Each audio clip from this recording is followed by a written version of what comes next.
Today, to take a look at this blinking light in his Kenmore refrigerator. I've seen a couple of videos on this, and I thought it was interesting that I, of course, do this before I show you how to do it, because it always looks easier the second time. But we're going to take our pry bar and go right up to the top here along the edge of the light assembly. It does take a little bit of help to get the pry bar in there to get it started. I found that the first time it wasn't as easy. I was hoping the second time it would be simpler. But I did find that the first time I took this out and I took a look at the circuit board and set it down for a few minutes before bringing it back and putting it in, that it worked. Meaning that it warmed up. I've seen the video on the hot air gun. That's a good sign that there's poor solder on this board. So what I've just pried this down out of the top. It does have the circuit board on it. There are two connectors at the top of this board. We're going to start with the small one here. This blinking is driving me crazy. There's a little trigger on the side here that I'm going to squeeze up towards the wires. It releases the lock and you can remove the connector. Now this goes the same for the other connector. This looks like a wider connector. It has a little trigger right where my thumb is. I'm pushing into the connector and it will wiggle loose. These connectors are both keyed and they're different sizes, so there's no need to mark where they go because they're only going to go back to one place. And like I said, I had this out looking at it earlier and put it back in, and it worked fine till this cooled back down. Tell me it's poor solder. So we're going to take a look at this circuit board and see what we have.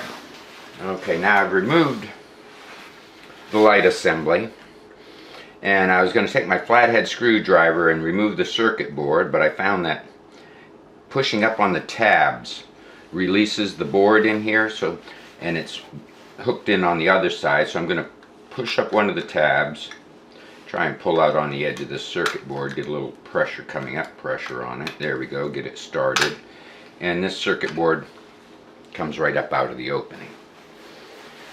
Now, from my experience in seeing that hot air gun demonstration, this is definitely, in my opinion, poor solder. Normally what I've seen for poor solder is the larger surface mount components, like this resistor, maybe the smaller one here, the larger components, especially around the power supply area, which is over here, especially this one here. And we have a little surface mount down inside here, one here, and turning over the back side of the board, we have a couple of surface mounts over here as well. All I'm going to do is resolder these, and then we're going to put this back into the refrigerator and see what we have going here. And in order to do that, I brought a little solder over today, and we're going to start on this bottom resistor here and float a little solder onto the edge of the component. And I found when you're working on these surface mount components, you want to work on one side of one and move to the next.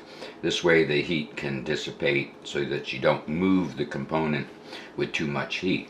So now we'll come back to the first one we did and resolder this one and see if we can get the solder to flow in there. There is a little coating on the board, but with the heat is burning this coating off that supports the circuits and so on. I'm going to move down to the other end and hit these surface mount resistors as well. And this one is called R2 on the circuit board, and we're just going to flow a little solder along the edge at that end. Do the same for this one here. We're going to repeat it again like I mentioned for these two here. There's a small one up in here, and then we're going to turn it over and do the several that I mentioned here. Alright, I got this all resoldered.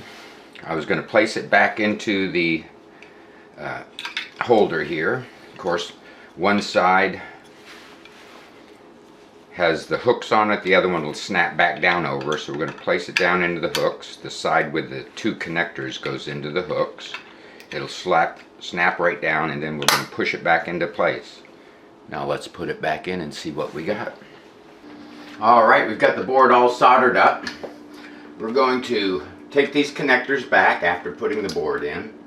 This is the one that lights all the lights in the refrigerator, and this is the one that's going to tell us whether or not we fixed it. If it's solid, it's fixed. If it's blinking, it's bad. we have solid lights. Now obviously this goes to reinstall this. We have a hook here in the back, or let's say an opening, but this back hook has to go up into, the others all just latch into place. And we're going to push this right back up into place, and that takes care of this video. Hope you've seen all the other videos on this as well. Hope this video has been helpful. Please subscribe, and we'll see what we got next, and thank you for watching.